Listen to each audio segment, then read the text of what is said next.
ప్రజల దృష్టిని మళ్లించేటువంటి కార్యక్రమంలో భాగంగానే నా పైన ముఖ్యమంత్రి గారు ఎదురుదాడి చేస్తూ ఉన్నాడు, తప్పుడు ఆరోపణలు చేస్తూ ఉన్నారు. ఈరోజు కాంగ్రెస్ పార్టీ అంతర్గత కుమ్ములాటలు, కాంగ్రెస్ పార్టీలో రేవంత్ రెడ్డి గారి మీద వస్తున్నటువంటి అసంతృప్తి, ఇవన్నీ కూడా ఈ యొక్క ఆయన మాట్లాడుతున్నటువంటి విధానంలో చాలా స్పష్టంగా కనిపిస్తూ ఉంది.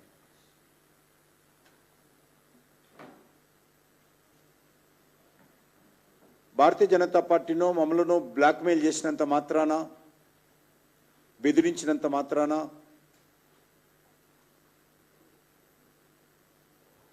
ఆయన మీద ఉన్నటువంటి వ్యతిరేకత పోదనే విషయం అని అర్థం చేసుకోవాల్సిన అవసరం ఉంది. నిందలు మోపినంత మాత్రాన, అసభ్యంగా వివరించినట్లంత మాత్రాన, అబద్ధాలు వ్యాప్తి చేసినంత మాత్రాన ప్రజల్లో కాంగ్రెస్ మీద వ్యతిరేకత తగ్గదన్న విషయాన్ని నేను ఈ సందర్భంగా మనవిస్తాను. ఆ లెక్కన ఈరోజు రేవంత్ రెడ్డి గారి మాట తెలంగాణ ప్రజలు వినే పరిస్థితి లేదు. తెలంగాణ ప్రజలు ఈరోజు గత శాసనసభ ఎన్నికల్లో మేము మోసపోయాము, మాకు ఇస్తానన్నటువంటి అనేక రకాల హామీలకు నమ్మి ఓటేస్తే ఈరోజు ఏది కూడా అమలు చేయలేం లేదు. కాబట్టి ఈరోజు తెలంగాణలో ఏ సామాజిక వర్గం కానీ ఎవరు కూడా ఈరోజు రేవంత్ రెడ్డి మాటలను సీరియస్గా తీసుకునే పరిస్థితి లేదు. బట్టి గౌరవ ముఖ్యమంత్రి గారు కాబట్టి ఆయన వ్యక్తిగతంగా నా మీద, మా పార్టీ మీద, మా ప్రభుత్వం మీద ఆరోపణలు చేశాడు కాబట్టి చెప్పాల్సినటువంటి అవసరం ఉంది కాబట్టి నేను చెప్తా ఉన్నాను.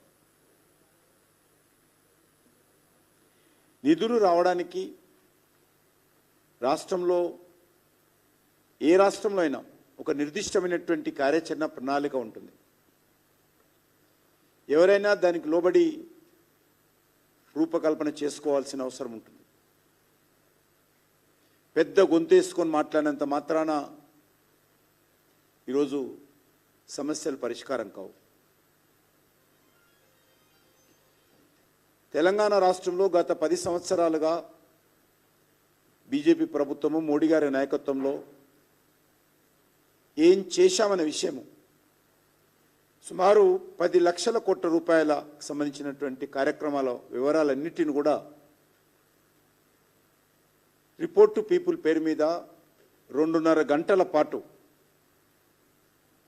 ఒకసారి ఆర్టీసీ కళ్యాణ మంటపంలో, ఒకసారి పింగళ వెంకటరెడ్డి రామరెడ్డి హాల్లో చాలా స్పష్టంగా తెలంగాణ ప్రజల ముందు పెట్టడం జరిగింది. అంతేకాకుండా ఆయన మరోగాడు ముందుకెళ్ళి నేనేదో కేంద్ర మంత్రులను బెదిరిస్తున్నానని మాట్లాడతాను. ఇంత దిగజారి మాట్లాడితే ముఖ్యమంత్రి గారు ఏమాత్రం తెలంగాణకు శోభ పెరుగుతుందో అర్థం చేసుకోవాలి.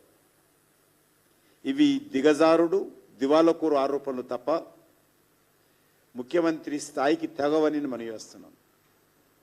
కేంద్ర మంత్రులను నేను బెదిరిస్తానా? బెదిరింపులు నేను ఎక్కడైనా నన్ను తిట్టినోళ్ళనే నేను బెదిరించను. అందరూ ఆయనలాగా అనుకుంటే ఎట్లా? తెలంగాణ నిధుల కోసము నేను క్యాబినెట్ మినిస్టర్గా అయినటువంటి ఈ 3.5 సంవత్సరాలుగా అంకిత భావంతో పనిచేస్తా ఉన్నాను. నేను గౌరవ మాజీ ముఖ్యమంత్రులు తెలంగాణ అభివృద్ధి విషయంలో 40 ఉత్తరాలు రాశాను నేను కేసీఆర్ గారికి. రాష్ట్ర ప్రభుత్వ సహకారం అందించండి, తెలంగాణలో అభివృద్ధి కార్యక్రమాలకు కేంద్ర ప్రాజెక్టులు సమర్థవంతంగా అమలు చేయండి, రైల్వే ప్రాజెక్టులకు కానీ, జాతీయ రహదారులకు కానీ, కేంద్ర ప్రభుత్వ ఇన్స్టిట్యూషన్స్ కానీ, ఎడ్యుకేషన్ సంస్థలకు కానీ రాష్ట్ర ప్రభుత్వం తరఫున సహకారం కావాలని పదే పదే నేను కేసీఆర్ని కోరాను. రేవంత్ రెడ్డి గారు వచ్చిన తర్వాత కూడా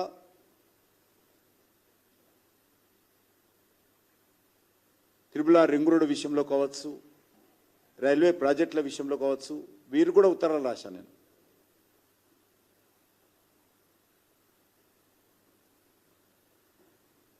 అసలు అభివృద్ధిని అడ్డుకోవడం కోసం తెలంగాణ ఏమన్నది రేవంత్ రెడ్డి సొంత జాగిరా ఇది? రేవంత్ రెడ్డి మనది, తెలంగాణ ప్రజలది. రేవంత్ రెడ్డి ఈరోజు ఉంటారు, రేపు పోతాడు. కానీ తెలంగాణకు న్యాయం జరగాలని కోరుకుంటాము, తెలంగాణ అభివృద్ధి జరగాలని కోరుకుంటాము, తెలంగాణలో భారతీయ జనతా పార్టీ బలం పెరగాలని కోరుకుంటాము, ప్రజలకు మేలు జరగాలని కోరుకుంటాము. అంతే తప్ప రేవంత్ రెడ్డి మీద కోపంతో తెలంగాణను అభివృద్ధిని అడ్డుకునేటువంటి అజ్ఞానం కామేమన్న విషయాన్ని అర్థం చేసుకోవాలి. అసలు రేవంత్ రెడ్డిని కూడా వ్యక్తిగతంగా మాకు ఎందుకు విమర్శించాలి? మేము కేసీఆర్ ఉన్నప్పుడు వ్యతిరేకించలేదు అభివృద్ధిని, రేవంత్ రెడ్డి గారు ఉన్నప్పుడు వ్యతిరేకించాము. కేరళలో కమ్యూనిస్ట్ పార్టీ ఉన్నా అక్కడ వ్యతిరేకించాము, తమిళనాడులో డిఎంకే ప్రభుత్వం ఉన్నా వ్యతిరేకించాము, కర్ణాటకలో కాంగ్రెస్ పార్టీ ప్రభుత్వం ఉన్నా వ్యతిరేకించాము. అనేక రకాల అభివృద్ధి కార్యక్రమం అమలు చేస్తూ ఉన్నాము. దేశంలో 7 టెక్స్టైల్ పార్కులు వస్తే ప్రధానమంత్రి గారితో మాట్లాడి ఒప్పించి తెలంగాణకు ఒక ప్రాజెక్టు తెచ్చాను. ఇండస్ట్రియల్ పార్కులు వస్తే తెలంగాణకు ఒకటి తీసుకొచ్చాను. రీజనల్ రింగ్ రోడ్డు తెలంగాణ కోసం వచ్చింది. కానీ ఈరోజు ముఖ్యమంత్రి గారు వివరం ఎట్లుందంటే, ఖాళీ పాత్రలు పెద్ద శబ్దం చేస్తాయి. రేవంత్ రెడ్డి గారి వివరం అట్లనే ఉంది. నేను విలువలకు ప్రాధాన్యత ఇచ్చే వ్యక్తిని, ప్రజల పట్ల విశ్వసనీయతకు కట్టుబడి ఉంటాను, నైతిక విలువలతో కూడినటువంటి రాజకీయాలకు ప్రాధాన్యత ఇస్తాను. అంతే తప్ప ప్రాజెక్టులు అడ్డుకోవడమో ఇతరత్రో ఊహించడం కూడా కష్టం. నా తరఫున ఆ రకమైనటువంటి చర్యలు ఎవరైనా ఊహించడం కూడా తప్పే అని సందర్భంగా వహిస్తున్నాను. అదే కాకుండా చిన్నప్పటి నుంచి కూడా ఒక సిద్ధాంతానికి కట్టుబడినటువంటి వ్యక్తిని కాబట్టి ఈ తాటాకు చప్పులకు భయపడే వ్యక్తిని కూడా కాదు. నేను తప్పు చేయనప్పుడు అసలే భయపడను. తప్పు జరిగితే ఒకవేళ పొరపాటున విధానం మార్చుకుంటాను తప్ప వైఫల్యాలను, అవాస్తవాలను, అసమర్థతను నా మీద రుద్దితే అది మంచిది కాదు. నా మీద రుద్ది తప్పించుకునేటువంటి కుట్ర రేవంత్ రెడ్డి గారు తన వైఫల్యాల నుంచి చేస్తూ ఉన్నారు. నేను కానీ మా పార్టీ కానీ మేము గత పార్లమెంట్ ఎన్నికల్లో ఈరోజు దేశంలో అధికారంలో ఉన్నాం కాబట్టి ఏవైతే దేశ ప్రజలకు హామీ ఇచ్చామో దానికి కట్టుబడి ఉండి ప్రతి ఒక్కొక్క హామీ అమలు చేయాల్సినటువంటి బాధ్యత మాది. అమలు చేసి చూపిస్తాం, చేస్తూ ఉన్నాం. హామీల కట్టుబడి పనిచేస్తామని కూడా మనం చేస్తా ఉన్నాం.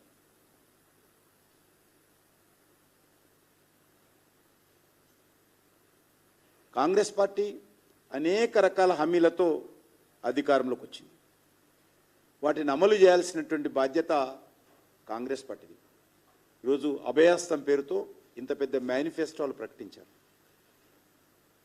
ఇది రేవంత్ రెడ్డి గారు చేయాలి. ఇందులో 6 గ్యారంటీలు ఉన్నాయి. ఇదే కాకుండా సబ్ గ్యారంటీస్ ఉన్నాయి. ఇవి అమలు చేయాలి ఆయన. ఇది వదిలిపెట్టి ఈరోజు రాష్ట్రంలో నిరుద్యోగులకు నిరుద్యోగ భృతి వదిలిపెట్టి కేంద్రంలో నా మీద ఆరోపణలు చేస్తాను. మహిళలకు ఇవ్వాల్సినటువంటి నెలకు 2,500 రూపాయలు వదిలిపెట్టి ఇతర విషయాల్లో దాడులు చేస్తా ఉన్నా నా మీద. డిసెంబర్ 24 లోపల 2 లక్షల ఉద్యోగాలు భర్తీ చేస్తానని హామీ ఇచ్చినటువంటి వ్యక్తి జాబ్ క్యాలెండర్ దాని గురించి మాట్లాడాడు. రైతులకు సంబంధించి ఏవైతే హామీ ఇచ్చారో దాని గురించి మాట్లాడే పరిస్థితి లేదు.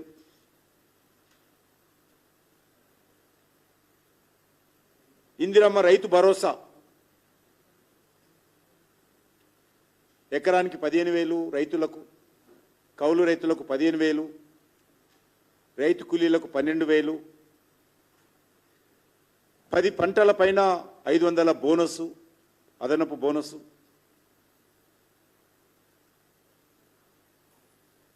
ఈరోజు ఈ రకమైనటువంటి అంశాల మీద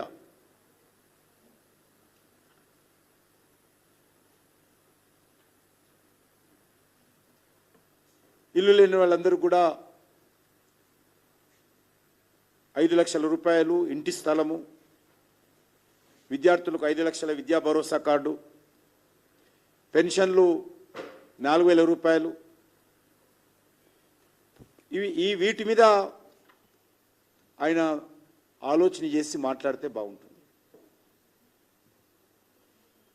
తన బాధ్యతను విస్మరించి తను చేయాల్సిన పనులు ఏ హామీతోటైతే అధికారంలోకి వచ్చాడో ఆ హామీలు అమలు చేయకుండా గాలి మాటలు మాట్లాడుతూ విమర్శించడము మంచిది కాదు. నాకు రాసిన ఉత్తరంలో నిన్న మరొకసారి 1,66,569 కోట్ల 31 లక్షల రూపాయల నిధులు మంజూరు చేయాలని డిమాండ్ చేశాడు. నాకు తెలిసినంతవరకు ఇటీవల కాలంలో ఏ రాష్ట్రానికి కూడా కేంద్ర ప్రభుత్వము ఇంత పెద్ద ఎత్తున నిధులు మంజూరు చేసినటువంటి పరిస్థితి లేదు.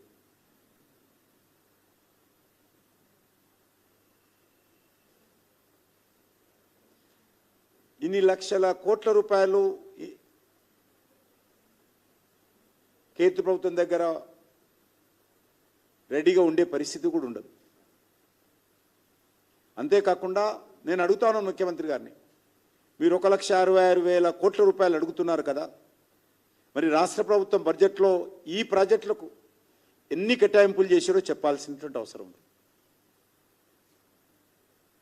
కేంద్ర ప్రభుత్వం అడుగుతున్నప్పుడు రాష్ట్ర ప్రభుత్వం కూడా కేటాయింపులు చేయాలి. అసలు ఈ ప్రాజెక్టులో ఏదైనా ఒక ప్రాజెక్టు కేంద్ర ప్రభుత్వము ఎన్నికల ప్రణాళికలో పెట్టిందా? కేంద్ర ప్రభుత్వం ఎక్కడైనా హామీ ఇచ్చిందా?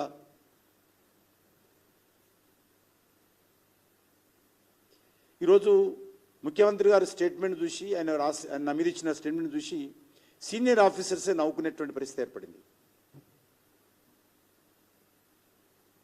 నాకు డిసెంబర్ 12వ తేదీన ఢిల్లీలో రేవంత్ రెడ్డి గారు వచ్చారు. ఇదే 1,66,000 కోట్లు ఆ రోజు కూడా నా చేతికి ఇవ్వడం జరిగింది.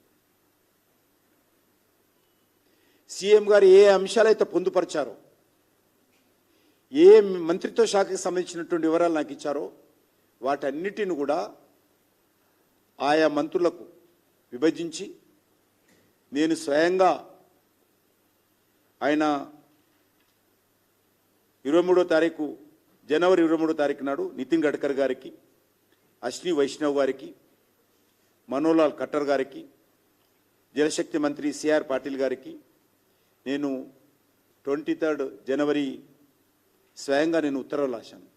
నేను వాళ్ళకి రాసినటువంటి ఉత్తరాలు కూడా అదే రోజు జనవరి 23కే నేను గౌరవ ముఖ్యమంత్రి గారు కూడా పంపించాను. మీరు నాకు ఉత్తరం రాశారు, ఈ అంశాలు ఎందుకో మీరు లేవనెత్తారు, వీటన్నిటిపైన కూడా నేను సంబంధిత మంత్రులకు ఉత్తరాలు రాస్తాను. ఆ కాపీలు మంత్రులకు రాసిన కాపీలు కూడా నేను గౌరవ ముఖ్యమంత్రి గారు పంపించాను. ఇంత పద్ధతి ప్రకారం మేము పనిచేస్తాం.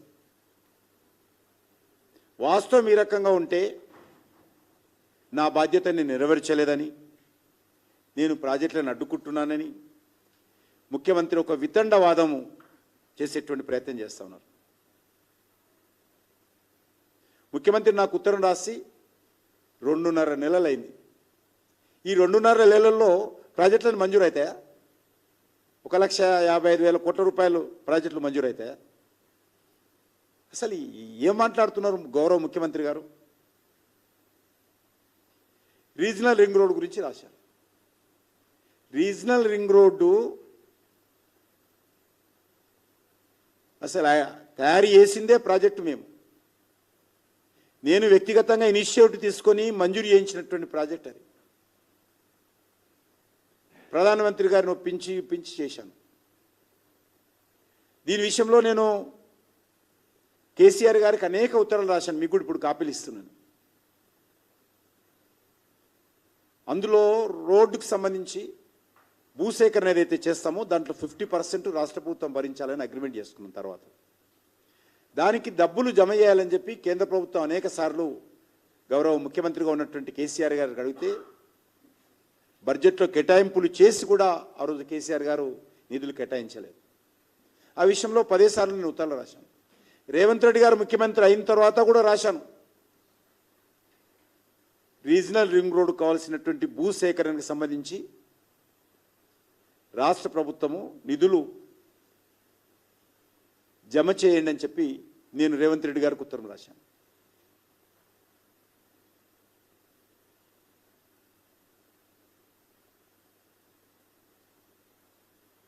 జనవరి 2024లో రేవంత్ రెడ్డి గారికి ఉత్తరం రాశాను. 2585 కోట్ల రూపాయలు రాష్ట్ర ప్రభుత్వం 50% ల్యాండ్ ఎక్విజిషన్ వాటా అవుతుంది, దాన్ని భరించాలని చెప్పి కోరాను.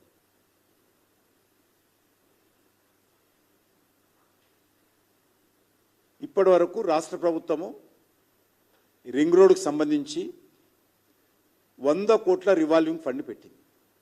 100 crores.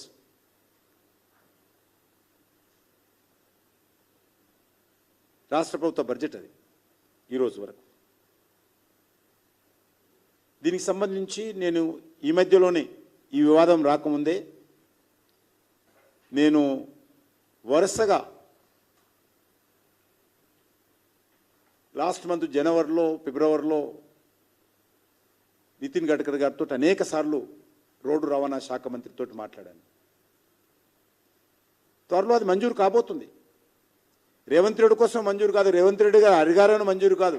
ఆయన అడిగినా అడగకపోయినా ఫస్ట్ ఫేజ్ ఏదైతే ఉన్నదో రీజనల్ రింగ్ రోడ్డు దానికి త్వరలోనే క్యాబినెట్కి వెళ్ళబోతుంది. ఆ రకంగా మనం పనిచేస్తున్నాం. దానికి ముఖ్యమంత్రి గారి సర్టిఫికెట్ ఇంకా అవసరం లేదు, తెలంగాణ ప్రజల సర్టిఫికెట్ కావాలి మాకు.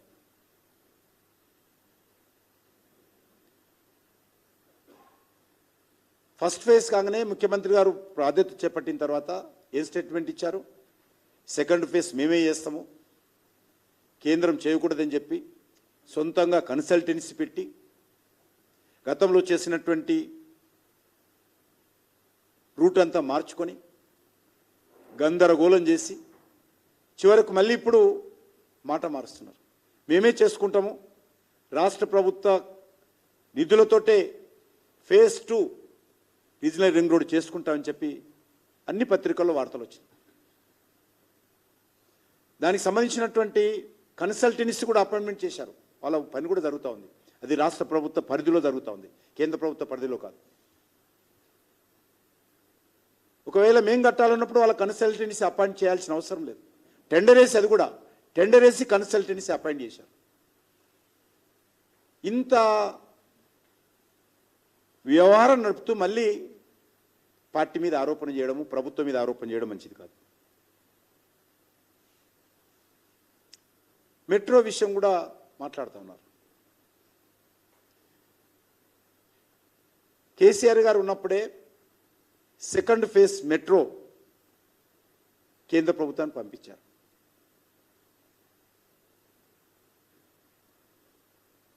రేవంత్ రెడ్డి గారు ముఖ్యమంత్రి కాగానే కేంద్రానికి తెలియజేశారు, మెట్రో ఏదైతే ఉన్నదో సెకండ్ ఫేజ్ ఆపండి, సమగ్రంగా లేదు,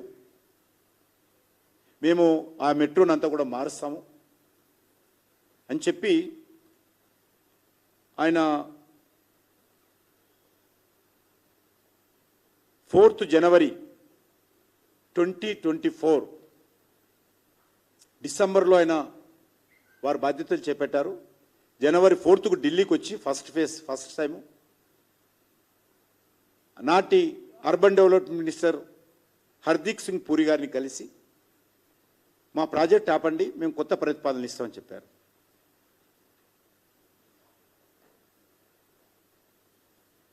చివరకు ఫస్ట్ దాన్ని రద్దు చేయించి వాళ్ళ క్యాబినెట్ ఎప్పుడు ఆమోదించారు? 26 అక్టోబర్ 2024, అంటే జనవరి 4 నుంచి 26 అక్టోబర్ వరకు కూడా ఇక్కడనే ఉంది ఆ ఫైలే రాలా. మొన్న అక్టోబర్లో రాష్ట్ర క్యాబినెట్ ఆమోదించింది. అంటే వాళ్ళు 10 నెలలు పట్టింది వాళ్ళ రాష్ట్రంలోనే రాష్ట్ర ప్రభుత్వం మన సొంత ప్రాజెక్టు ప్లానింగు అప్రూవల్ చేసుకొని క్యాబినెట్ ఆమోదం చేయడానికి 10 నెలలు పట్టింది. మీరు ఏ ప్రాతిపాదికన ఈ 3 నెలల్లో కాలేదని కేంద్రాన్ని విమర్శిస్తారు? మీకు 10 నెలలు పడుతుంది, మీరు కేంద్రాన్ని విమర్శించడానికి 3 నెలల లోపల అయిపోవాలా? నవంబర్, డిసెంబర్, జనవరి, ఫిబ్రవరిలో. అంతేకాదు, టిఆర్ఎస్ ప్రభుత్వము కిలోమీటర్కు 234 కోట్ల రూపాయలతో ఖర్చుతో 62 కిలోమీటర్ల లెంత్ రోడ్డు మెట్రో లైన్ వేస్తామని చెప్పారు. Each kilometre 234 crores. దాన్ని మార్చేసి ఇప్పుడు కాంగ్రెస్ పార్టీ ప్రభుత్వం వచ్చిన తర్వాత 62 కిలోమీటర్ల బదులు వేరే అలైన్మెంట్ అంతా మార్చుకొని 76 కిలోమీటర్ల పొడవుతో ప్రతి కిలోమీటర్కు 317 కోట్లకు పెంచుకోవడం జరిగింది. అది నేను దాన్ని కూడా తప్పబడతలేదు, అంతా కూడా టెక్నీషియన్స్ చూడాల్సిన అవసరం నాకు సంబంధం లేదు. విషయం ఎక్కడుందంటే, గతంలో కూడా ఈ విషయం చెప్పడం జరిగింది, నేను ఇదే వేదిక నుంచి చెప్పడం జరిగింది మీ ద్వారా ప్రజలకు. ఫస్ట్ ఫేజ్లో ఫలక్నామా వరకు వెళ్ళాలి, అఫ్జల్గంజ్ని ఆపేశారు. ఫస్ట్ ఫేజ్ ఫలక్నామా వరకు అయ్యేటువంటి ఖర్చులో కేంద్ర ప్రభుత్వము 1200 కోట్ల రూపాయలు మెట్రోకి ఇవ్వడం జరిగింది. 1250 crores ఇచ్చాము. అది అఫ్జల్గంజ్లోనే ఆపేశారు మీరు. అది ఫలక్నామా వరకు వెళ్ళాలి. ఫస్ట్ ఫేజే నామ్స్ ప్రకారం, నియమావళి ప్రకారం, క్యాబినెట్ అప్రూవల్ ప్రకారం, రాష్ట్ర క్యాబినెట్ కావచ్చు, గవర్నమెంట్ ఆఫ్ ఇండియా క్యాబినెట్ కావచ్చు, పూర్తి కాలేదు ప్రాజెక్టు. ఫస్ట్ ఫేజే పూర్తి కాలేదు. ఇప్పుడు పనులు జరుగుతుందని తెలుస్తుంది. బట్ ఇన్ని పరిస్థితులు ఉన్నాయి. ఏదైనా ఒక ప్రాజెక్టు ప్రతిపాదన వచ్చినప్పుడు క్యాబినెట్కి వెళ్ళే ముందు రాష్ట్ర ప్రభుత్వాలు పంపించిన ఫైల్ కానీ, ఉదాహరణకు నా కోల్ మినిస్ట్రీ కానీ, మైన్ మినిస్ట్రీ కానీ ఏదైనా క్యాబినెట్ పంపిస్తే మొత్తం మినిస్టర్లందరికీ ఫైల్ అవుతుంది. ఇట్లా క్యాబినెట్ మినిస్ట్రీకి క్యాబినెట్ కోసం ఫైల్ వచ్చింది పలానా స్టేట్ నుంచి, లేకపోతే పలానా మినిస్ట్రీ నుంచి, మేము అభిప్రాయాలు చెప్పండి, దీంట్లో మీకు ఏమైనా అభ్యంతరాలు తెలియజేయండి అని చెప్తారు. స్టేక్ హోల్డర్స్ అభిప్రాయాలు తీసుకుంటారు. ప్రజలకు వెబ్సైట్లో పెడతాం మేము. ప్రతి క్యాబినెట్ నోటు కూడా ప్రజలకు వెబ్సైట్లో పెట్టాలి. పెట్టి ప్రజల నుంచి అభిప్రాయాలు తీసుకుంటాం. తీసుకున్న తర్వాత క్యాబినెట్కి వెళ్తుంది. అంత తతంగం ఉంటుంది. మీకు స్టేట్లోనే మీరు నిర్ణయం తీసుకున్న తర్వాత మీ క్యాబినెట్ అప్రూవల్ కావడానికి 10 నెలలు పడితే, మీరు ఏ ప్రాతిపాదికన కేంద్ర ప్రభుత్వాన్ని రోజుల్లో క్యాబినెట్ అప్రూవల్ చేయలేదు, కిషన్ రెడ్డి అడ్డుకుండా మాట్లాడతారో గౌరవ ముఖ్యమంత్రి గారు చెప్పాల్సిన అవసరం ఉంది.